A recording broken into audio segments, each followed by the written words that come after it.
Shoot করতে গিয়ে হয়ে গেল গিম্বল খারাপ। কিভাবে হলো, কি করে হলো জানতে হলে কিন্তু পুরো ভিডিওটা দেখতে হবে। তো সেদিন লাঞ্চ না করে রেডি হয়ে গেছিলাম আমার যে ব্ল্যাক সেক্সি ড্রেসটা পরে শ্যুট করার জন্য। আর আজকে ছিল একটা মডেল শ্যুট, যেটা বহু দীর্ঘ বছর ধরে করা ইচ্ছা ছিল কিন্তু করে হওয়া ওঠেনি। আর এখানে আমরা একজন পার্টনারকে তোলার জন্য আমি দাঁড়িয়ে গিয়েছিলাম। তারপর চলে গেলাম মডেলের বাড়ির দিকে।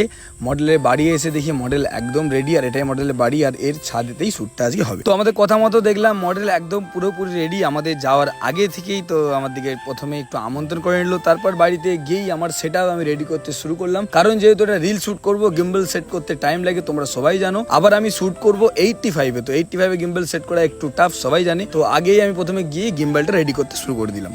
আর তোমাদেরকে সবাইকে বলবো, তোমরা শ্যুট শুরু করার আগে কিন্তু সব কিছু ক্যামেরা গিম্বল সব একটু মুছে নেবে, পরিষ্কার করে নেবে, তাহলে দেখবে শ্যুটটা করতে মজাও লাগবে আর জিনিসটা যত্নেও থাকবে। আচ্ছা, আরেকটা কোশ্চেন করি আমাদের ফটোগ্রাফার দাদা ভাইদেরকে, এই যে আমি ক্যামেরাতে ফুক দিচ্ছি, হাওয়া দিচ্ছি, এটার নাম কি বলো জানো তো? যদি কেউ এটার নাম জানো অবশ্যই কমেন্ট করে জানাও। যে ঠিক বলবে জানবো তার এই সম্বন্ধে প্রচুর নলেজ আছে।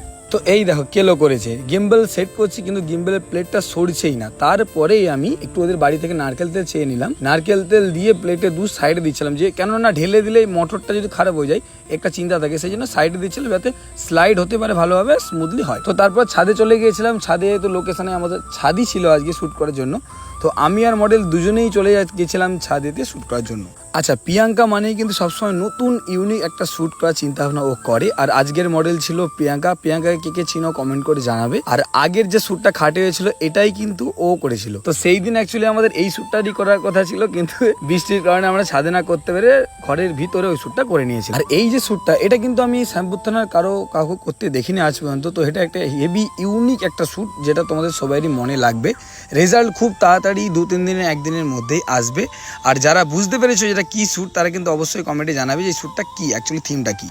আর শ্যুটটা যেহেতু ছাদে হচ্ছিল, ছোট্ট জায়গা, তার মধ্যে গিম্বল 85 ভার্টিক্যালে চালানো খুব কঠিন। আমি দেখতে এখন ঝুলে পড়ে যাওয়ার মতো অবস্থা, পড়ে গেলে কি হতো ভগবান জানে। তোমরা এই ব্লগটা দেখতে পেতে না, কিছুই হতো না। সেক্ষেত্রে প্রচুর টাফ হয়েছিল ভিডিওটা করা। আর রিলসেতে 85 ভিডিও করা যারা করে তারা জানে কতটা টাফ। আর আজকের এই ভিডিওতে আমি একটু কেলভিন হাই রাখছিলাম, যাতে একটা স্মুথ টোন আসে আর একটা অ্যাস্থেটিক ভাব থাকে ভিডিওর মধ্যে, সেটা ফুটিয়ে তোলার চেষ্টা করছি। যদি সূর্য সেদিন খুব একটা ছিল না, ডাইরেক্ট সানলাইটটা আসেনি, সেই জন্য আমি কেলভিন দিয়ে এবং লাস্টে কিছু এলসি দিয়ে ওটা ক্রিয়েট করার চেষ্টা করি। তো চলো, বকতে ভিডিও শেষে পথে চলেও আসলো। তো আজকের ব্লগটা তোমার কেমন লাগলো অবশ্যই কমেন্ট করে জানাবে। ব্লগ যদি ভালো লাগে তোমরা অবশ্যই ফলো করে রাখবে। আর ভিডিওটা দেখার জন্য কে ইন্টারেস্টেড কমেন্ট করে জানাবে। এরকম সুন্দর সুন্দর ব্লগ দেখার জন্য ফলো করো। Tata, bye bye.